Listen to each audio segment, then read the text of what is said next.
Hello and welcome to another episode of the Roach Coach Podcast, the journey to create the nu metal canon. My name is Lauren Kozlowski. With me, as always, the original Roach Rider, Mr. Matt Naas. Keep it rolling, baby. There we go, ladies and gentlemen, back for another episode of Roach Coach, creating this nu metal canon one album at a time. This week, it is all about who's tweeting. Who's tweeting? And what? We have a special guest. We have a special guest on the show today, someone who recently went online to say that he is anti-guest, and we said, well, then you got to be a guest on the show. It's old friend. You know him, you love him. It's Josh Toomey. Yeah!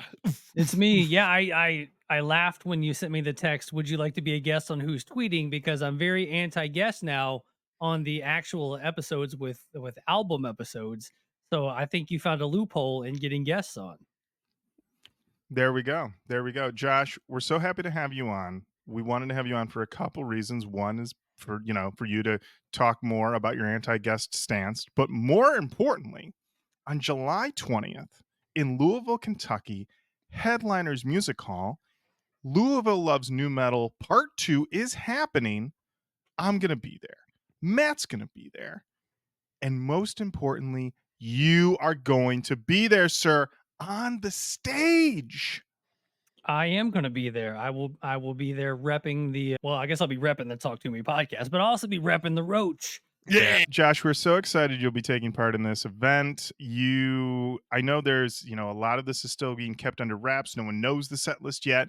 My understanding, though, is that you will be playing 3 songs? I got 3 now. Yeah, they gave me a third. So, Ooh. But yeah, it's been fun. Actually, I don't know how much I'm supposed to say, what I'm not supposed to say. I will say that Fieldy is one of the most ridiculous bass players to try to learn his parts because he is just clanking away. And I'm like, are we not following the riff at all? Or are we not playing with the band? We're just over here making percussive noises on a bass. And of the 3 songs I'm having to learn, I'm actually having the most trouble with the Corn track just because it's just a lot of hitting the bass and slapping the bass and all that nonsense. It made me realize how much Fieldy is doing in the band on the 5th string on the bass that goes along with the 7 strings on the guitar, and how just like, why are we not playing with the guitars here? Like, why are we just clanking away? Doesn't make any sense. Wow. I've always felt that I know that you said you're doing a Korn song, but Lauren and I quickly deciphered that you're doing a song off of Fieldy's Dreams. We know. Well, yes. We know Dreams. Fieldy's Dreams. But Fieldy's fret rattle is unbelievable. It's too much. But I don't know how he's made it work, but he certainly has. But like, especially anything off the first 3 records, it is like, Jesus Christ. Like, could you hold the string down a little bit harder? Nah. Flap, clack, flap, flap, flap, flap, flap.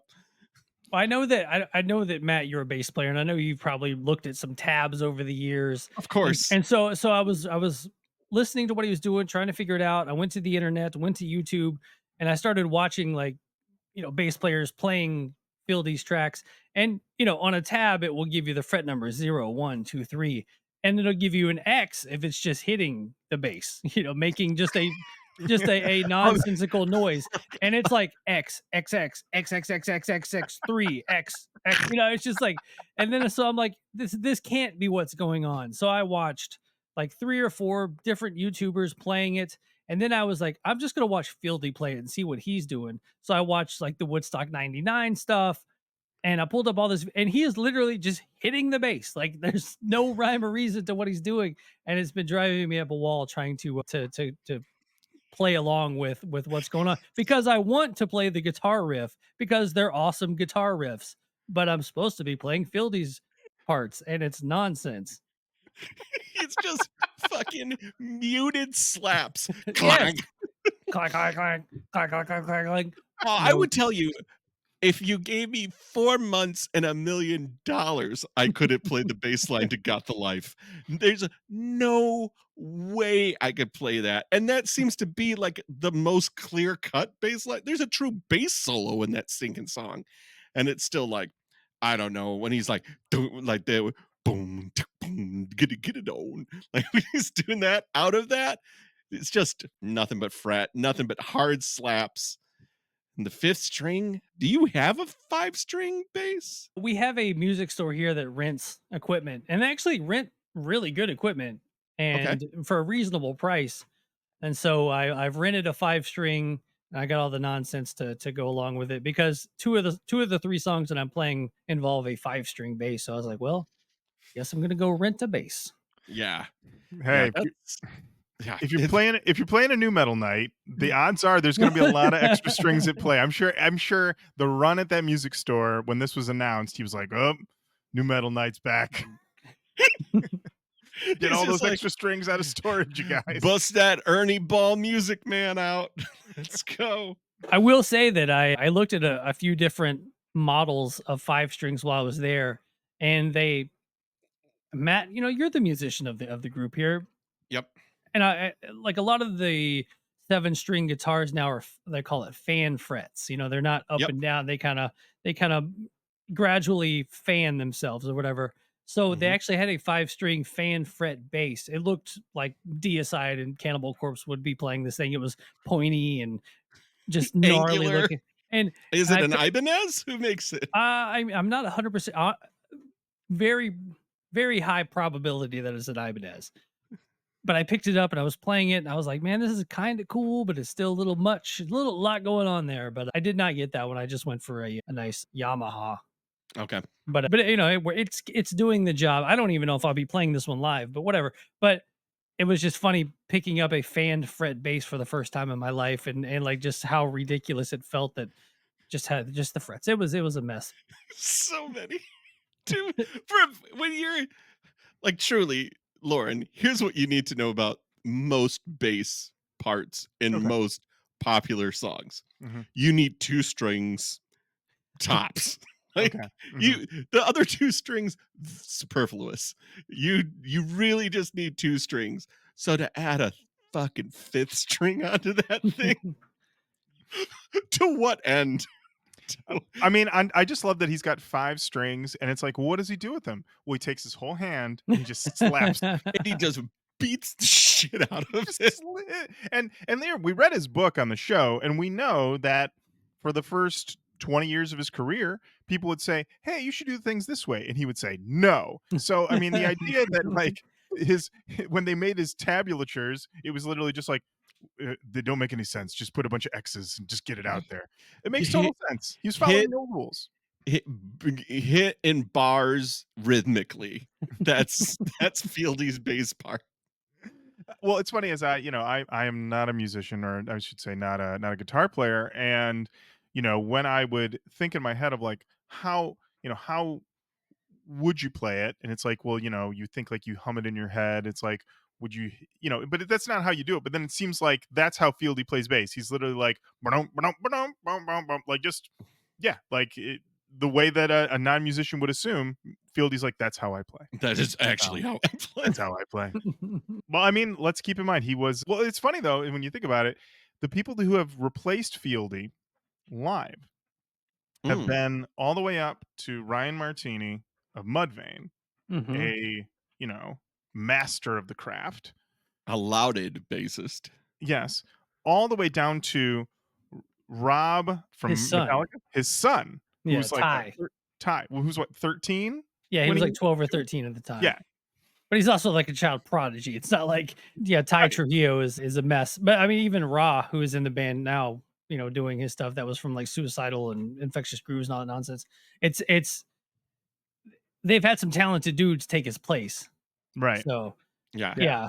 I love the story of Ryan Martini when he joins the band and he didn't know what to do live, so he just did what he normally does. And like Monkey was just like, what the fuck is this guy doing? Because he's like, he just takes off running up and down the stage and like playing the corn parts. And they're like, do you, brother? But calm down a That's little really bit. not our thing. Not. Can you make Fieldy- your base strap as long as humanly possible and hunch down? That's core. Now, I mean, Josh, how in costume will you be getting for the evening? Are you going to dread it up? Will you? I know your hair is longer these days. Are you going to have Melissa dread you up? No, I'm if I was to do dreads, they would have to be like real dreads. Like I'm not gonna Okay. braid my hair or anything like that. Like if I'm going dreads, it's gonna be a 3-year process of Okay. matting and knotting. No, I don't have. I've wondered about the attire. Like, am I gonna go period piece or am I gonna go like what I would want to wear right now? And I'm probably just gonna go with what I want to wear right now, which is Jinko's. An Adidas tracksuit. Yeah. I do have my Primer 55 windbreaker that I've never worn out. So I was thinking about maybe wearing that night. I don't know. But I Ooh, also that'd feel kind of be- weird because it's like me, I'm the guy. Did you see I got top billing on the former members of though? I did see that because I said 4 members up, Prime 55, and I was like, I know who they're talking about. I know him. I know him. I feel like those. I don't know if this will make sense to you, but those like there's that label Cleopatra Records, and they always put out Yes. these tributes to Cleopatra Records tribute to Black Sabbath, and it's like featuring former members of Black Sabbath and Led Zeppelin, and it's always like that guy was in the band for like 15 minutes. Like, so that's kind of where I feel it as the former member of Private 55. Cleopatra Records proudly presents the best of Black Sabbath goth industrial covers featuring the sound guy from Stabbing Guitar Westward. Tech from the 89 tour. Yeah. It's like Yeah. the guy that was in, 9 Inch Nails for 12 minutes. Chris Vrenna's brother. Yeah. Probably. Yeah. Yeah. So, well, Josh, we're very excited that you're taking part. We're excited that we're going to be there. The coach will be representing. Ashley, our good friend, will also be there. We're going to have a booth. It's going to be an exciting time. And last year's Louisville Loves Nu Metal was killer, and I'm expecting this year to be even better.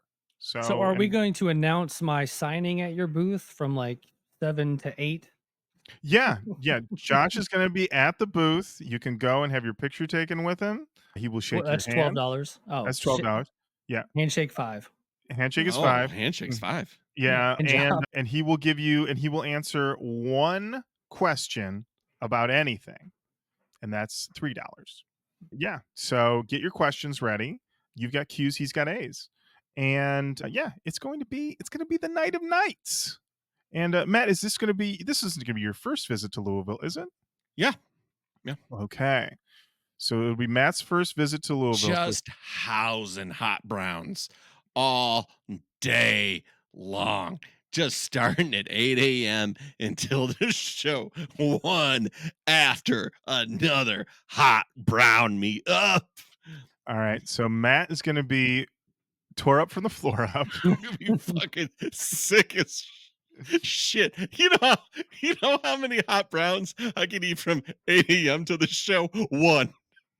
Well, Matt, you've committed to more than that, which means that Matt's meet and greets will be in the second stall of the men's room, where he'll be vomiting. Absolutely shitting his brains out. He'll be shitting his brains out and puking his brains out intermittently, but he will answer any questions that you have for $3. All of them. Yep. Through the door, yes. Yeah, through the So, door. Here's the Roach Coach promise. Okay. Number one, Mhm. hot browns. Number two. Number one. Okay. Number one, a bit. Number Okay. two, Mhm. we're going to set up a camera. We're going to have a microphone. We're going to have release forms. We're making fucking content, bro. Stop by, say hi, answer some nu metal questions. We're going to put them up on the Facebook, the Instagram, the TikToks, the YouTubes. This is it. We're cashing in 8 strings. Let's do it. Come on by. Louisville Loves Nu Metal. Toomey's going to be there. That's all you need. Roach Coach, we're like we're like a surprise dessert. Mm-hmm. Yeah. It's going to be a night of nights, a show of shows. A night of nights. Yes. So if you haven't got your tickets yet, get them. And if you're saying, Lauren, I live 100 miles away. Yeah. Have fun, 200 boys. 200 miles away. Have fun, boys. 300 miles away. You know what I'm going to say? No excuse.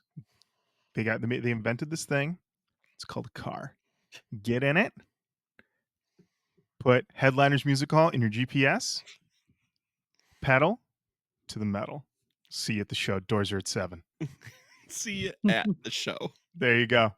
Guys, a lot has been going on in the world. The most important thing is something that has been sent to us approximately 1 million times. Yes. And it is a scientific experiment that was done in which they surveyed people and said, what band do you listen to the most when you are having sex? And the overwhelming winner, Deftones. Wow. Now, We knew it. We guessed it. This was sent to me. This is one of the top people sending this to me like crazy articles of late.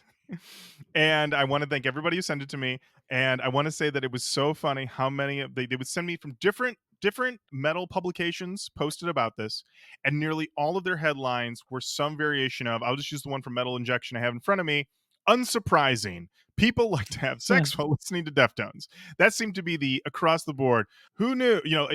Feigned surprise. Yep, everyone knew it. Deftones, top of the sex playlist. The top 3 for metal bands was Deftones, Slipknot, and System of a Down. Slipknot and System of a Down coming in 2 and 3, very surprising to me. Deftones was like a no duh. Was Slipknot? Right. Slipknot? I don't necessarily listen to Slipknot and feel sexual. I may feel aggressive. Right. I don't feel like it's time to love this lady up. Deftones, and I always come back to Changing the House of Flies, but that feels like I'm gonna get lost in you tonight. Like that has that feel to it. But what was it? So it was Deftones, Slipknot, System of a Down. System of a Down is like, what am I playing with boobs? Like, wake up! Just wake up! Giving them a little flap. Is that what I'm doing? Giving them a little flap. Oh, our female listeners not happy. I am so sorry, Matt. I don't know that one. That is an opinion just held by Matt. The giving him a flap. Giving him a flap. This man is married with a child. Everyone giving him a flap. I'm so sorry. I'm such a letdown. Oh God. Well, I'm the worst. Well, it's okay. Matt, like we said, will be in person give at him a little Headliners flap. Music Hall July 20th. You can give him a little flap. But you can give him a little flap while he's there. You can give the nuts a little flap. Wake up! Here are some other tidbits shared by Metal Injection from the report. Closer by 9 Inch Nails is the #1 song when it comes to BDSM. Okay. 72% of metal fans have a fetish. I'm going to say that number seems too low. Way too low. What are we talking about? 72%. 82% of metal fans reported having a one-night stand. Hell yeah. Hell yeah. And 50% of them are liars. Well, speaking of 21% of metal fans participated in an orgy. And 10% of them are liars. Drop that down. 54% participated in a threesome. I'm going to say that number is actually true, because generally there's a good possibility that they were in a threesome and then things went awry and they were like, what about me? And then when surveyed by this company later, they were like, yeah, I was. We don't need to get into the detail. I was. I was there, you know. I was there. I was in the cook chair, but I was there. I was there. Yeah. So yeah, but they surveyed roughly 1,000 people and looked at over 150 sex playlists. And thank you for your service. Wow. Thank you very much. Yeah.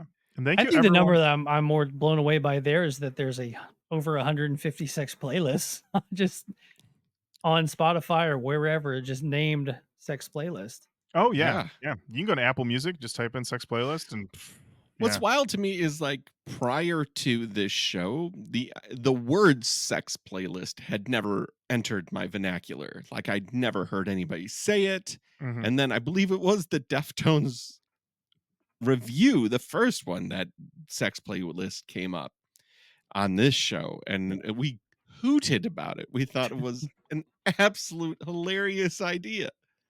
Although I did say, I believe even at the time that I have put on quote unquote makeout music, and it never works out. It's just like just put on anything. Who gives a shit? Well, you flapping them fun bags. If or I'm whatever. flapping- Yeah, you're flapping them, Matt. You're flapping them. Wake up! You got a flapping playlist. Got a fapping playlist. You know what I There you mean? go. Come Hello. on. There we Hello. go. Where's my internet Hey. at? I will tell you though that someone did send us a few years ago, I think, a YouTube sex playlist, and the most prominent artist on that was Typo Negative. That tracks. That Yeah. does track. That makes sense to me. And honestly, I think, you know, Typo Negative, that should be the next band, you know, for the young people to rediscover. You know, they're always talking about like, oh, they're finding blank. Get into Typo, you guys. They got a rock solid discography of, you know, thud and rippers. And, you know, I would say generally if you refer to something as a groaner, it's bad. But in Typo Negative's case, it's a good situation. They've got songs that are like groaners. They're just like, you know, it's like a 10-minute slab of tones. You know, Did you just create a phallus with your hands? They're groaners. Oh no! I wasn't. I see what you mean. I see what you mean. I was meaning more of just like an overwhelming. It's more of like a. I was going for an arc. I was going for an arc. Well, Matt, you know, listen. When you're over there flapping them, all right. I'm over there groaning them. I'm over groaning them. I'm groaning them. Well, thank you, everyone who sent this. Dear listener, I am so sorry. Matt, it's okay. Listen, no one's ever going to bring it up again, and certainly no one will leave us any comments about your statement on this episode. So do not worry. Dear Roach Coach, I used to listen weekly, and I will no longer. Now I listen daily. Now I listen daily. Now I've cut parts out just to hear every day. That's right. So, yeah, I guess where we're coming from this is, yep, Deftones makes sense, and check out Typo Negative. Great groaner music. Can I give you my Sweet. Peter Steele story real quick? Go Of for it. course.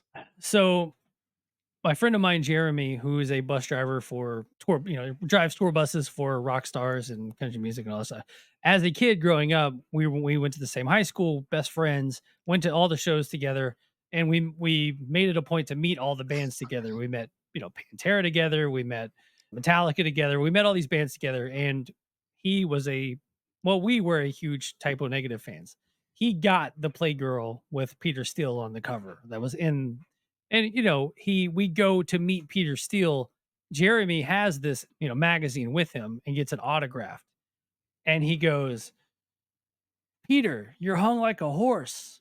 And Peter looked at him dead in his eyes and goes, "My mother was a mule." So that was and I'm like, I can't believe like to this day, I can't believe that he not only had the Playgirl, but had Peter sign it with like no girls around. Like it was his magazine. It wasn't like he was trying to, like he should have pawned it off on a girl to be like, "Hey, get this signed for me" or something. But yeah, he did. He got Peter to sign it. Jeremy was all guts. He wasn't going to put on airs, because here's the other thing. He knew that if he went up there and tried to Pretend that he didn't look at his dong. Peter Steele would look right through him. He know. So he's just like, "Yeah, man, I'm a huge fan. I'm a huge fan of your dong. We're going to talk about it." And Peter Steele's probably used to it at that point. You think that's the first Playgirl that Peter Steele signed for another dude? Definitely not. No way. No way. Definitely not. So, well, thank you for the story, and thank you, Jeremy, for your service. Well done for owning that. Good job. Let's talk about who's emailing. Who's emailing? Who is? Look at this guy. He's Thanks. he's a natural. He's a natural. We got an email from Trevor Reynolds. Okay. The subject is "Gotta love a list." Oh, we do love a Oh, list. gotta love He a said- list. He said, "Smells good to me." Sunglasses emoji, and it's a list. It's a link to metalinjection.net. The headline: 10 nu metal albums that aged incredibly well. All right. Let's run down the list. First and foremost, Maximum the Hormone, Biki Kaisu, which we have covered on this show. And I will say, sure, why not? I remember you not being a particularly big fan of that record, Lauren. I think for the most part it missed you and he didn't enjoy its charms. I mean, there was a whole lot going on there, and I think I needed a little less to be going on. Mm, But I mean, I will yes, say that in the grand scheme of this show, I mean, it's not in the top half, but it's also not far on the bottom half either. A lot worse than we've dealt with, for sure. I'd agree. And plus, Uh, it's well stated that, if anything sounds like anime music, you kind of tune it out. kind of get out of the way. I kind of get out of the way of those speed lines. I just can't live like that. Up next, Mudvayne LD50. Delightful. Love it. Josh, how are you dealing with the critical reappraisal for Mudvayne? You are a noted Mudvayne, let's say, doubter. My favorite quote from you when they came back was Mudvayne? Question mark? First off, these texts you're talking about are in confidence and confidential. And I don't appreciate you bringing up my laundry on here, but no, Mudvayne is the classic case of they were okay when they were first around, but then they went away and they came back bigger. Like there's a lot of bands that do that, and it's wild when a band can do that. And then, but it also is wild when they come back and they sound terrible. And people are like, "This is what I'm talking about. The boys are back." You know what I'm saying? It's just like some of those videos, man, of Chad are just awful. And yeah, oof. So This is that good shit. this is what I have been waiting my whole life to see this. Chad's vocal cords just falling out of his mouth. His People mouth. are like, "This is it, baby! The real shit." Screws, metal cogs coming out. But Yeah. LD50, it was funny. I heard some Mudvayne on XM or whatever the other day, and I was like, you know what? I really did get into that LD50 when it came out, but then after that, I just kind of lost interest, and then they went total like they went down a butt path that like obviously led them right into Hell Yeah, and that just don't get me started on Hell Yeah. Hell But yeah. there we Hell go. yeah. But yeah, I'm not a fan. I'm glad they're That's back, okay. and I'm glad they're playing sheds, and I'm glad they're doing everything they're doing. But man, some of those videos have been pretty rough. All right. Up next on the list, Snot Get Some. I think the Snot reappraisal is fucking due. Because this was, I think, very overlooked. And then unfortunately, Lynn Straight passing away. It needs its due. Even though there was the tribute album, which was very much people in the scene saying like, no, Snot was fucking for real. I think this critical reassessment of Snot, especially for the genre, is due, and the album is great and it holds up. No matter what I said on that episode, my reappraisal has happened. Perfect. Josh, any other thoughts on Snot? If you go back into the archives of the Talk to Me podcast, you can find a Gets track by track with Mikey Doling. We do a nice little album review of that one, so that's good times. Beautiful. Beautiful. Up next, Incubus Science. I want to read this caption here. Incubus used to be so fucking interesting. Sure, their radio rock stuff is excellent in its own right, but it's on a totally different wavelength than Science. Incubus's sophomore album is off the charts weird. It jumps between rap metal, funk, trip hop, techno, and just whacked out nonsense. You can tell this was the exact album Incubus wanted to make at the time. It pulls no creative punches and sounds like it was a lot of fun to create. That is maybe I will not be going back for Science. It's funny is that feels a little bit like somebody said, one of the great unknowable tragedies of the 2000s 2020s is the fact that now if you go under any older music on YouTube, half the comments are from people who were young at the time when the music came out, and all their comments are, we need to bring back the old good stuff, this is what music used to be. And that's kind of how that comment reads about Science, because I would say even Incubus is kind of like, Yeah. things got better for us. Things changed. Things improved. Yeah, I don't look at I would say of things that have aged well. Incubus Science. Honestly, that seems like crazy talk to me to say that Incubus Science has aged well. That seems like, why would you point out that one? I think Incubus still being an ongoing concern and being able to maintain a career all this time. That's the more interesting thing to me than science. You know, I feel like when I listen to science, it feels like a little column A, little column B. Let's see what sticks. And it's not like a great sonic adventure to begin with. I don't leave that going like, these guys can fucking do it all. Whereas like when I hear later Incubus, I'm like, that's a locked in band. Like Right. they know what they're doing. Do that. I was a huge fan of Science when it came out. Like that was one band that anytime, like, they were rumored to play Nashville a few times, and we were, yes, we would have been on the bill had they done that. Like, I was stoked that they were possibly coming through. And Science to me was Incubus trying to be Faith No More, trying to Mm, be like you said, little column A, column B, and just kind of all over the place. I mean, even the guy says it. I said it, and it almost reads like someone that was a fan of Science back then, and is still like trying to be like, no, this is the real Incubus. Make yourself on is not, like, right. and I think that had Incubus stayed in the Science lane, they would have never been as popular, No way. obviously. And No way. I've talked about it on my podcast many times. My wife likes 3 bands, and that's it. So in the car, we listen to 3 bands: Tool, Incubus, Deftones. Like, that's all we ever listen to. So I listen to a lot of Incubus. And it's funny, if it's on like shuffle, it'll be like something new, something newer, whatever. And then it'll hit a Science song, and you're like, oh, this does sound way different. And some days I'm like, I don't know if this does hold up. I don't know if I like it as much as I thought I did, because honestly, you know, Make Yourself It On, great albums in there.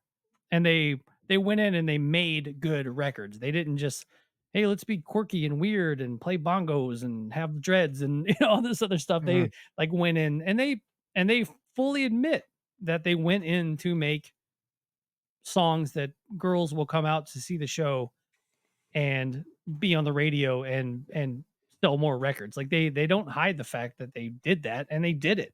Like, they tried it and they did it and it worked. When you say she only listens to 3 bands, does she dabble in like any of their side work, their side projects, A Perfect Circle, Crosses? Yeah, Uh, yeah. perfect circle sneaks in there. Crosses Okay. sneaks in there. Yeah, I mean, yeah, you can kind of stay in the umbrella. She also likes Childish Gambino. There's 4 bands, but I was trying to keep it, nu metal for the Nu Metal pod. But I Yeah, mean, me it's too. either that or some sort of murder podcast, to where she like, I'm honestly, at this point, for as many murder podcasts as she listens to, she knows how to kill me. You guys will never know. Like, Wow. she's probably she's like, oh, that's where they went wrong, right there. Like, Right. she's got it figured out. Wow. Okay. So Well then I won't say any opinions about Childish Gambino, and we'll move on to the next album on this list. It's Nothingface Skeletons. And I'm going to be honest, I went and looked. This is the last Nothingface record, and is the last. We have not done this one on the show yet. So Matt and I have no opinion. We haven't heard it. Josh, I'm pretty sure you're familiar with this record. yeah, I would say of the catalog, I don't know if I would go with this one. I think that Nothing Face, of the clips that we've thrown up on Notfest YouTube and whatnot of from the podcast, we did a should have been bigger segment about Nothing Face, and that was the one that everyone was just like, I wasn't expecting to see this today on Notfest, and holy shit, I love Nothing Face. Like, they're in that snot lane of people are kind of coming around to how great they were, and they were a great band at the time, and they were definitely a band that had label issues, and they were on the Yeah. same label as Sevendust early stuff, and Sevendust obviously had issues with TVT Records, and Nothing Face had issues with TVT Records, and just looking back on them, they would always kind of come through town with a weird lineup and a weird bill, and like they just never had their due. And then all of a sudden, here we are in 2024 talking about Nothing Face, and people are like, "Oh, I always loved Nothing Face. I don't know what you're talking about." But great band, I played with them a few times. Great dudes. And yeah, and so any Nothingface, I think you can go back to and say, hey, should have been bigger, holds up now, all that stuff, man. I think that Nothingface was a great band. Yeah, I mean, from what we've covered on the show, I mean, those guys were. I mean, I think we said it like Ripper Kings. I mean, they were always. Yeah. I mean, they have a record called Violence. These boys are delivering. They were delivering. They have Yeah, an I album think- called an audio guide to everyday atrocities. Come on. Yeah. Well, I remember hearing Pacifier on the show for the first time and Yeah. just being like, oh boy, this guy's in a lot of pain. He's working some stuff out here. Like, Yeah. this is really touchy subjects, and they are not being shy about it. And I remember it came out in the music in a way that it was like, ooh, this rips. It's good stuff. So, yeah. Yeah. Yeah. I would say that honestly, the whole Nothingface catalog is revisitable. Like you could go back and you could probably find something that you could connect with pretty hard. Haven't heard Skeletons yet though. Yeah. It's on the long list. So don't write us. Or you can write us, but it's on the long list. Don't worry. Up next, you know it, you love it. Wisconsin Death Trip by Static X. So this kind of feels like an overrated, underrated thing because I feel this album's underrated still, but I don't feel like it's not known. Like I don't feel like, oh, this is one that, you know, I know the name of the article is 10 nu metal albums that aged incredibly well. Okay, maybe it did age better, but I don't feel like the critical reception of Wisconsin Death Trip was anything but positive. Right. Yeah.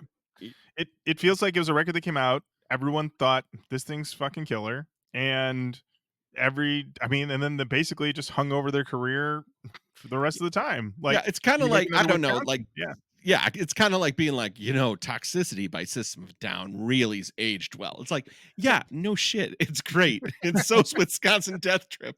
Like, if you wanted to say, like, okay, if you just heard the single Push It and you thought, like, oh, this is another Rob Zombie ripoff, and you never gave it a chance, you've missed a fantastic album. And that kind of arc I could understand for the album. But I personally I don't see it being like this album that's aged well when almost anybody that you talk to about the album is like, sing fucking rip start to finish and you need to hear it.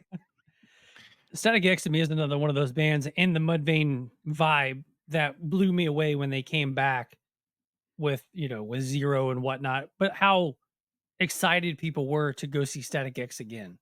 It's just like, all right, I mean, they were cool back in the day, but I don't remember it being this cool. People were like fucking Right.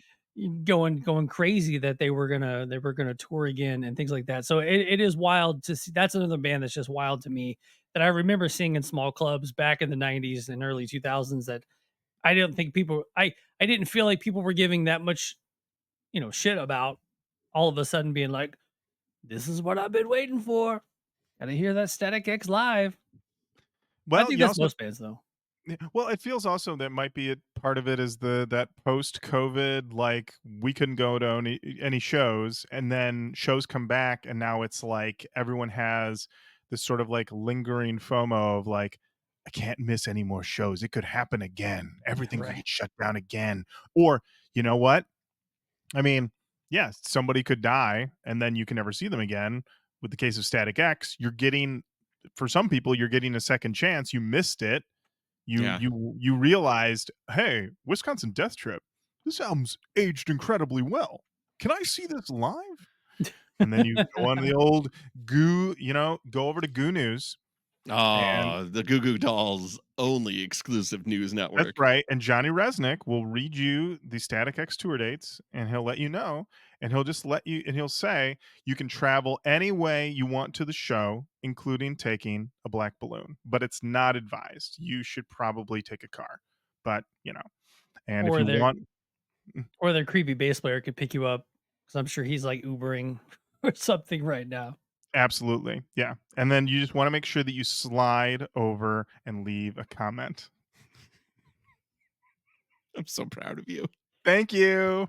Thank you. That's two. I worked two references in. I love it. Thank you, Matt. So the next up on the list, Sevendust, Animosity.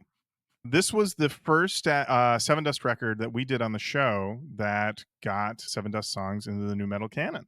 Yes. And so I'd be inclined to say, yeah, this has aged well. This one's, I think, yeah, probably of the early Sevendust records that I think get a little overrated. This one's the underrated one that you should spend a little more time with. So yeah, I thought this was apt on this list. Matt? I think because there are so many Sevendust albums, it would be easy for this one to get lost in the sauce. Animosity, the first time we heard it, was like, yep, this is what we've been looking for, because we've had in the past, especially with Lejean, like everybody has continually said, every album, what a voice, what a voice. But it's always been much more in the theatric metal instead of the nu metal. And then Animosity, it felt like for us, what we're looking for is nu metal. The first time they balanced that metal with the nu metal in a way that we were all like, that's it. That's the formula that we really like. Please punch our ticket for this. Mm-hmm. So for this to be kind of that one that people are like, yeah, that go back to that one. That one is aged well. That works for me. It is interesting because I always like reading this, like things that have aged well. It is hard because it's like Sevendust is still very much concerned, really never stopped touring, road animals. Like, Mm-hmm. Mm-hmm.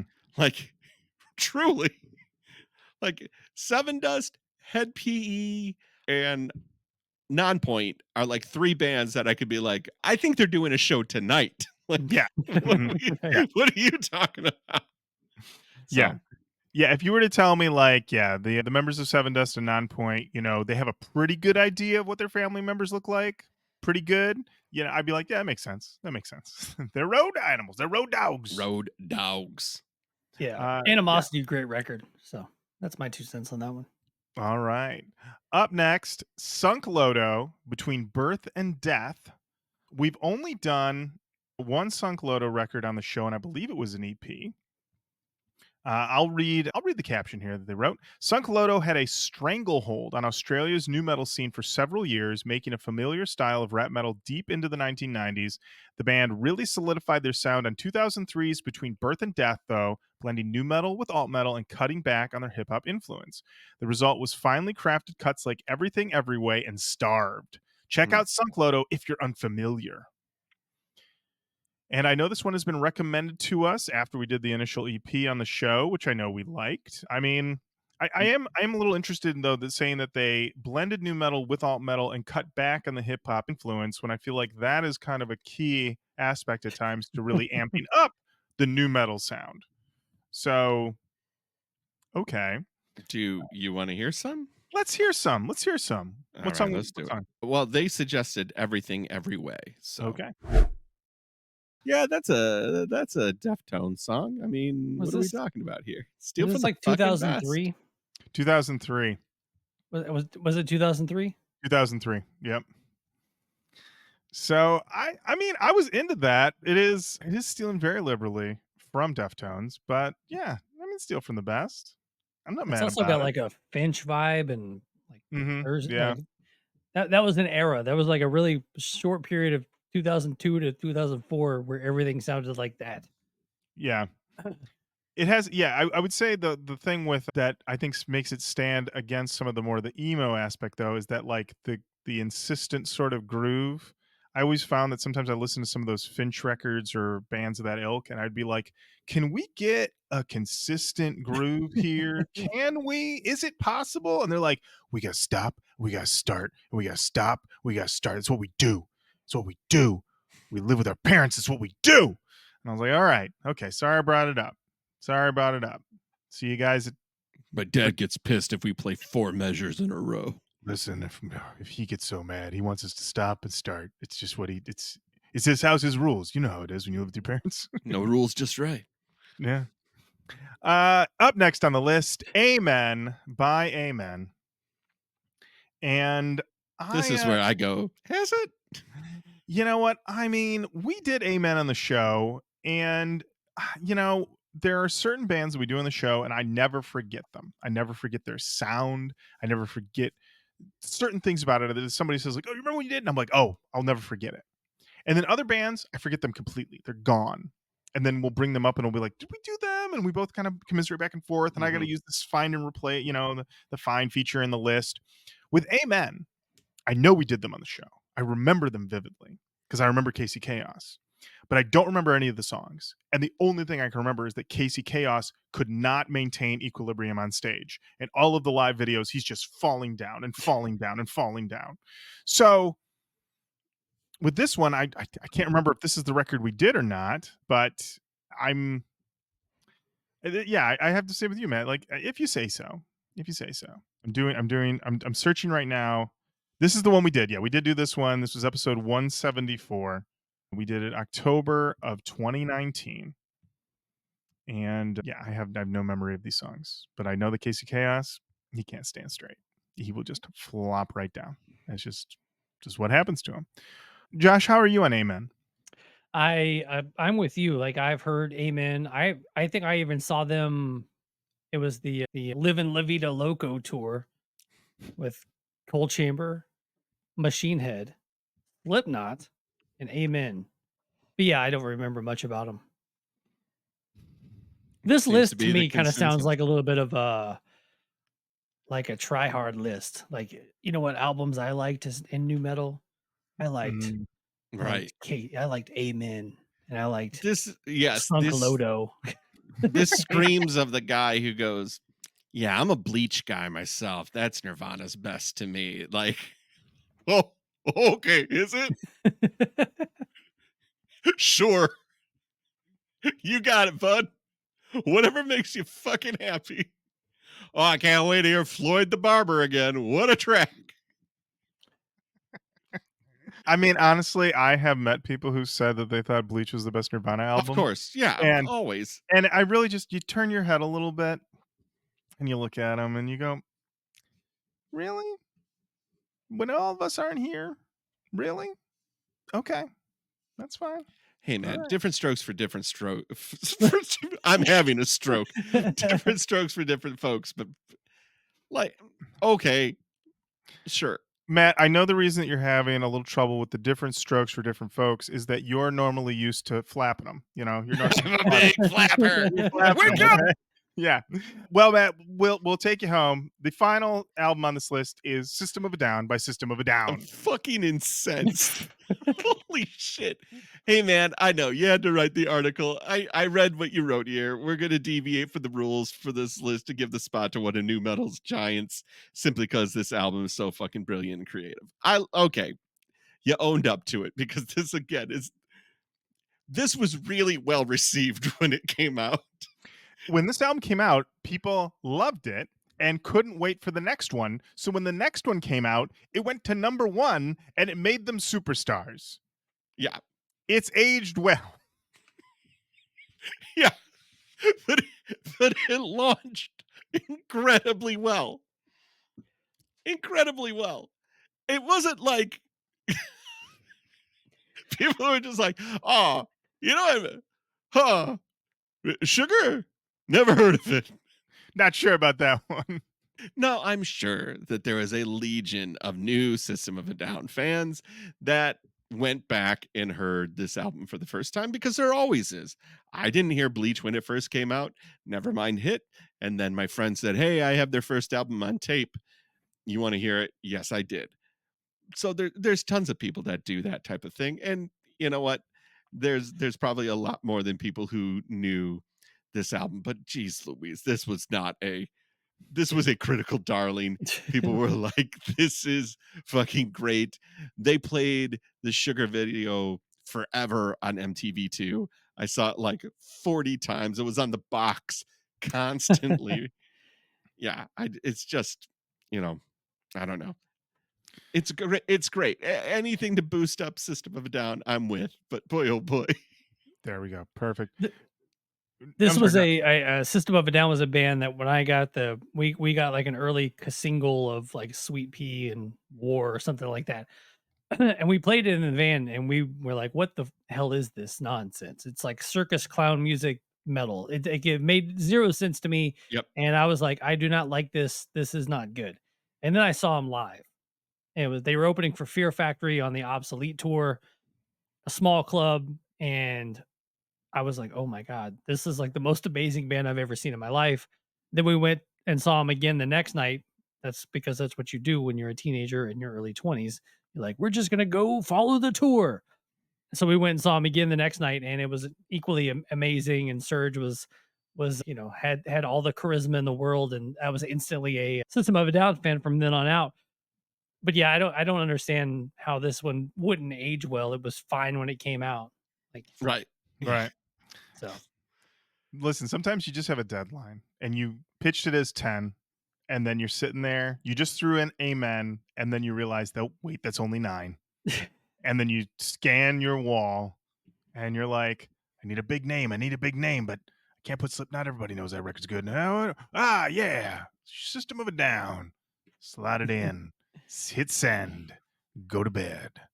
That's how I these know that records- we're coming to the soft landing for our wonderful show here, but I have to ask, does anybody here on the panel have an album that they would say has aged incredibly well? A new metal record that like is either underappreciated and has aged well, or you've rediscovered recently and been like, man, this really stood the test of time, or standed the test of time. Let's go with standed the test of time. I like that more. Yeah, Josh, any new metal records that you can think of that have standed the test of time? of the new metal genre, that was it was big when it came out, but it definitely stands the test. I would have to go with the first Corn record. It's Ooh. probably it's start to finish. If there was like a new metal canon out there, probably should be in it because it started the genre. Okay. It's got all the tropes of a new metal record. Mhm. 7 strings on all the tracks. Yep. It's got parental issues, misogyny. It just encapsulates, like, basically that album encapsulates the entire genre. So I think that yeah, it definitely stands the test of time. And if there was ever a show that was going to do claim to put out the the new metal canon, I Yeah. think that should be in it. So yes, I think the first Corn record stands the test of time. Stood the test of time. Stood it and standed the test of time. All right. Thank you. Duly noted. Thank you for that, Josh. Much appreciated. For me, I think an album that has stood the test of time is Soulfly by Soulfly. That is a big old slab of rockin' and anger and vitriol. It's got it all. It's too much, and yet I want more. And it really is. It's just something that you can just go back to and just go, if I need the whole record, I've got the whole record. But if I only need a half an hour rippers, I got a half an hour rippers. It's Ripper City. It's unbelievable. It's crazy. And as we pointed out before, it has one of the finest verses ever done by Fred Durst on it, on the song Bleed. What more do you need? Incredible work. That is my pick. Matt, what new metal album do you believe has standed the test of time? When I look at things that stand, I often wonder, can this stand the test of time? And low 11 years later, I still go back to My Ticket Home's Strangers Only. I believe that album has stood the test of time. That's a good pick, Matt. That's an excellent pick. Excellent pick. What's really good to point out also, Matt, is Soulfly by Soulfly and My Ticket Home. Those full albums are in the new metal canon. Interesting. Yeah, just want to point that out. Interesting. Is there a show that does a canon? Yeah. Actually, our show does a new metal canon. Actually, yeah. Speaking of that, like me not knowing your show, I've heard the episodes I've done. I don't really know much about the rest of them.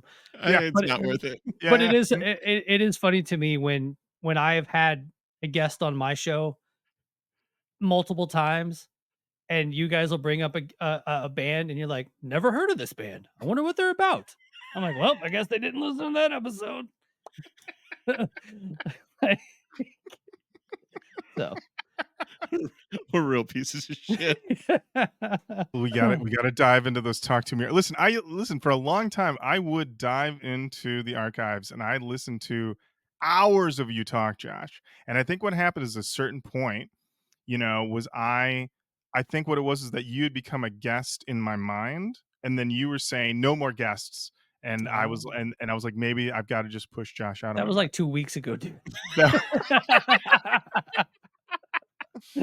You know what? You're right. We need to do our due diligence. And the next time we do a band, we're just going to have to dig into the Talk to Me archives and see where you had gotten in there. And you know what? It might be though, What's is that that? sometimes I listen to these interviews and I'm like, I don't know if he's really chopping it up with these guys. I know. Yeah, gotta chop it up. Oh, I'm a big chopper. I'm like they call me the Karate Kid for as much Are you chopping as I do. running and gunning with these guys? Are you running and gunning with them though? Are you chopping it up with them though? Speaking of chopping it up, I'll give you a quick. I just had Max Cavalera on for like the 7th time Hell of the yeah. podcast, Hell yeah. and it's pretty well known.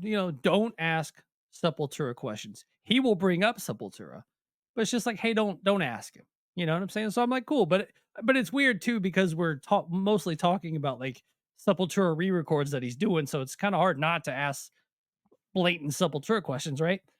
So Eloy Casagrande, who is now in Slipknot, played Yep. in Sepultura, but he's also got a family connection with Max. So Igor's kids went to school with Eloy. So like there's like a tangled family web there.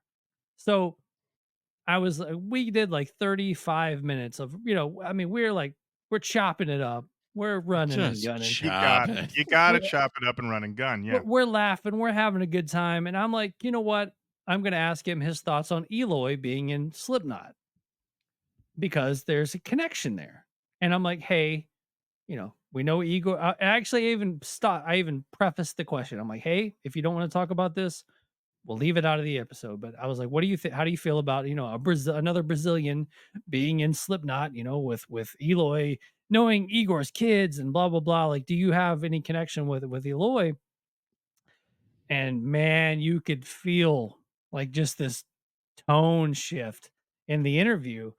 And he answered the question, but I could still feel he was kind of squirming about it. And I was like, dude, I'll just leave that out of there. And then out of nowhere, I got like we got to wrap it up. I got another interview. I'm like, that's kind of weird because we're at 45 minutes. There's not like another interview at you don't get a lot of 45. You get 30 or you get an hour. You don't get that weird 45-minute. No, but it interview. is a 45-minute interview. So I was just like, ooh. So that might have been the last Max Cavalera interview I ever did, but it was awesome. Nah.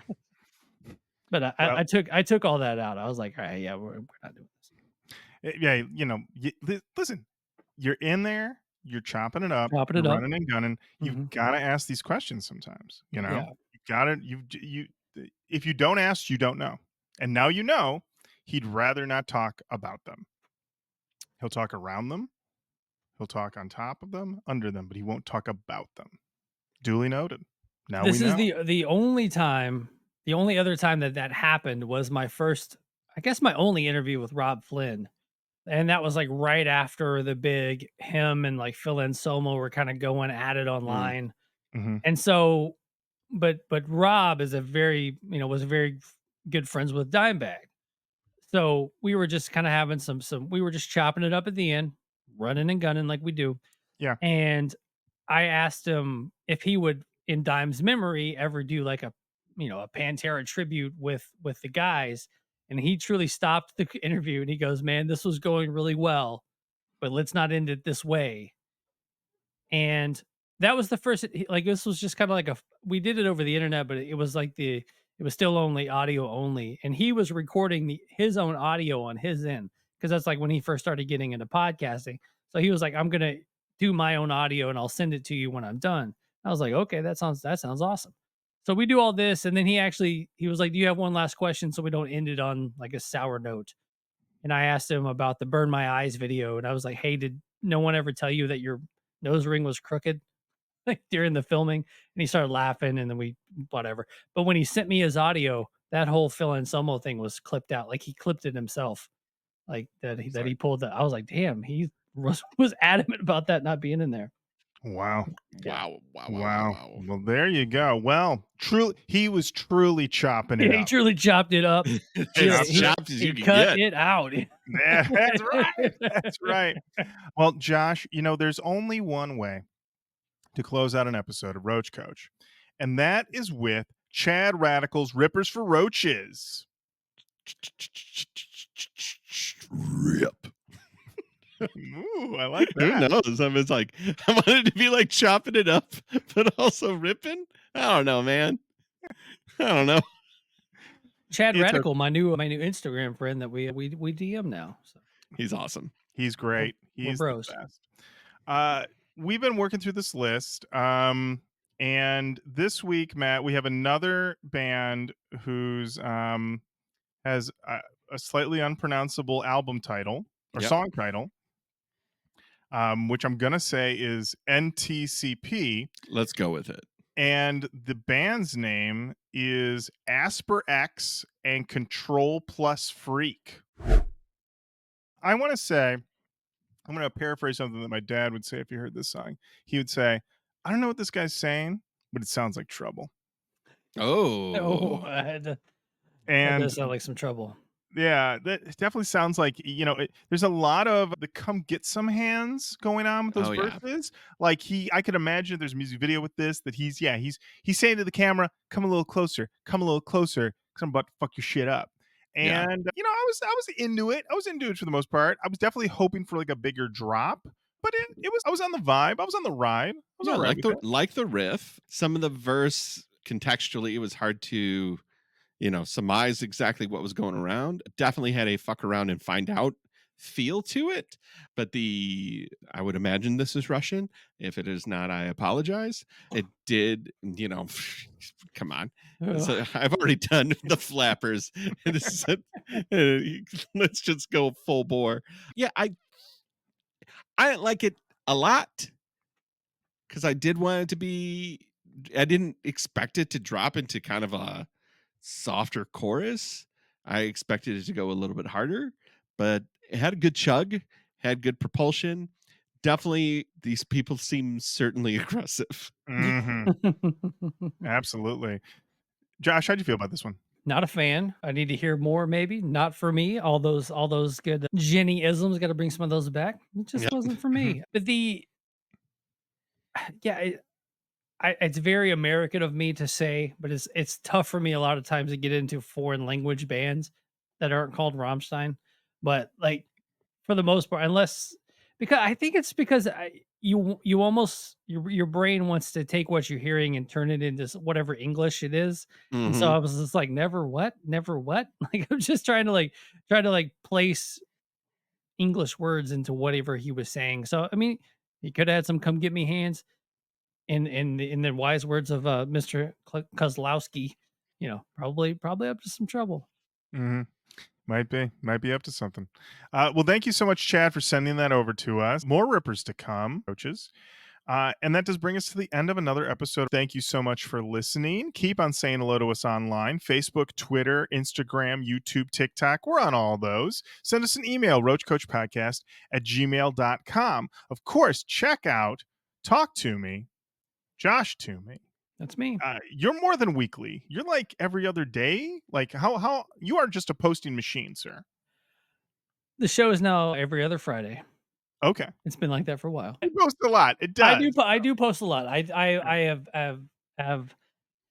post a lot on Instagram and Facebook and TikTok and almost daily content there. I've really been trying to get more into making goofy reels, and I know you guys are trying to figure out the algorithm and all that nonsense Yeah. and trying to figure out what the hell's going on, because like I'll post snippets of the interview and get a few hundred likes, but then I post a video of me riding a lawnmower to Roland and that gets like 4,000 views, and it's just like nothing makes sense on the internet. Like it's all a No. crapshoot. Yep. And I heard a musician recently say, I got into music because I wanted to make music, not to try to figure out how to trick an algorithm. And I feel that to my bones. But Mhm. yes, I do post a lot: Instagram, Facebook, Twitter, X, TikTok, all that nonsense. But yeah, the show right now is bi-weekly. And let's see, by the time this one's up, this will have Cody from Wage War, new album. They have a great new album out. Fucking you want some rippers and some riffs. Whew. Check that one out. And then Matty Mullins and Memphis May Fire, upcoming episode. Phil from All That Remains. Andy from Black Veil Brides, and Zach Wild. So I got that one coming up too. Ooh, wow. Well, you got a stacked lineup there, and you chopped it up with all of them. Hey, chopping it up. I had a tree fall into my yard. You chop it up after a storm. Went to Home Depot, rented a chainsaw, chopped that mother up. The best conversation to have with a tree. That's right. Perfect. All right. Well, check out Josh on Talk to Me bi-weekly. But you can also listen to it weekly or daily if you'd like to. Set your own schedule. Do what you want. It's 2024. And of course, come see all of us July 20th. Headliners Music Hall, Louisville, Kentucky. Louisville Loves Nu Metal. We're all going to be there. Josh Toomey's going to be playing the best bass of his life. It's going to be an incredible night, and we hope that you will join us there. And until next time, Matt, thank you. Lauren, thank you. Josh, thank you. Thank you. All right. All right. Bye-bye. Yeah, bye. Roach Coach Podcast. Hot all day, every day. It's the Roach Coach Podcast. all day, every day.